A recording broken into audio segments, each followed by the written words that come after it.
احنا بيتلعب في دماغنا البخت يا جدعان، وكمان بنتوجه كمان. اقول لكم ليه؟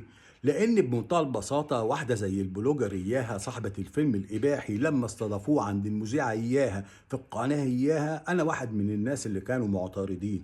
عملت فيديو يمكن كنت منفعل فيه شويتين، لكني ما غلطتش ولا شتمت، لان غصب عني ما انا شايف بناتنا بيتوجهوا في اي اتجاه وهم طالعين يخربوا الدماغ على الفيسبوك، لان هم مقللين الريتش بتاعي من ساعه ما عملت فيديوهات عن القضيه بتاعت اخواتنا. فبالتالي الريتش عندي وصل لدرجه ان هو بقى يا مؤمن لما تعمل الفيديو يوصلوه ل1/3 من 100 في 1%. انتوا متخيلين؟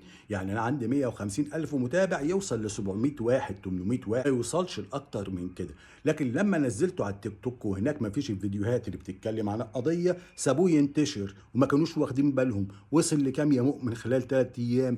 1,200,000، 26 الف لاف. وادي سكرين شوت اهو يبين لكم اللي بتكلم عليه. بعد ما انتشر الفيديو راحوا هم في التيك توك عاملين لي حظر عليه. ليه يا جدعان؟ قال لك تحرش وتنمر وضد المبادئ الاجتماعيه والمجتمعيه. يا سلام! يعني انتوا دلوقتي تسيبوا واحده زي دي لما تطلع فيديوهاتها وتبوس الواد اللي معاها وتطلع باللبس اللي ما ينفعش تلبسه قدام الناس، ينشروا فيديوهاتها وكأن هي بتقدم لنا الاختراع العظيم.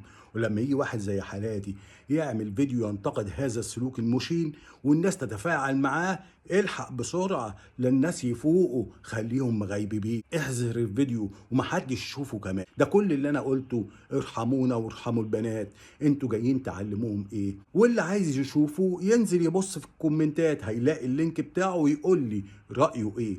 لكن اللي انا عايز اوصله لكم يا جماعة ان هم في السوشيال ميديا واصلين لهذه المرحلة، يقدر ينشر ايه ويقدر يقفل علينا ايه. لما يحس ان الناس هتبتدي تفوق شويتين هيبقى في تفاعل في الخير، اقفل الحنفية. لما يلاقوا الناس مغيبين والدنيا ماشية في السليم، انشر الفيديوهات بتاعت الناس اللئيمة اللي ماشية على طول شمال وما يعرفوش سكة اليمين. علشان كده ارجع اقول لكم انتوا خط الدفاع الوحيد، انتوا اللي هتساعدونا. لما تلاقوا اي حد بيقدم محتوى محترم ونضيف ادعموه باللايك والشير. لما تلاقوا اي حد بيقدم زي البلوجر اياها ما تتفرجوش على فيديوهاتها حتى لو هتنتقدوه، لان لما بيشوفوا فيديوهاتها المنصات بيقروا ان عليها تفاعل كتير ويبتدوا ينشروا فيها اكتر ما هم ناشرين. خلي بالكم من ولادكم واتكلموا معاهم وانصحوهم. وخلي بالكم انتوا، هرجع اقول لكم خط الدفاع الوحيد.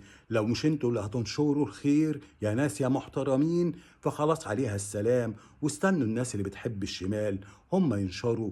واللي زي دي نلاقيها في كل وقت وفي كل اوان. ربنا يلطف بيا وبيكم وبولادنا وبناتنا من شر الاشكال العجيبه اللي السوشيال ميديا بتنشرها علينا، ويحمينا من شر اللعب في الدماغ. السلام عليكم، تتمسوا بالعافيه.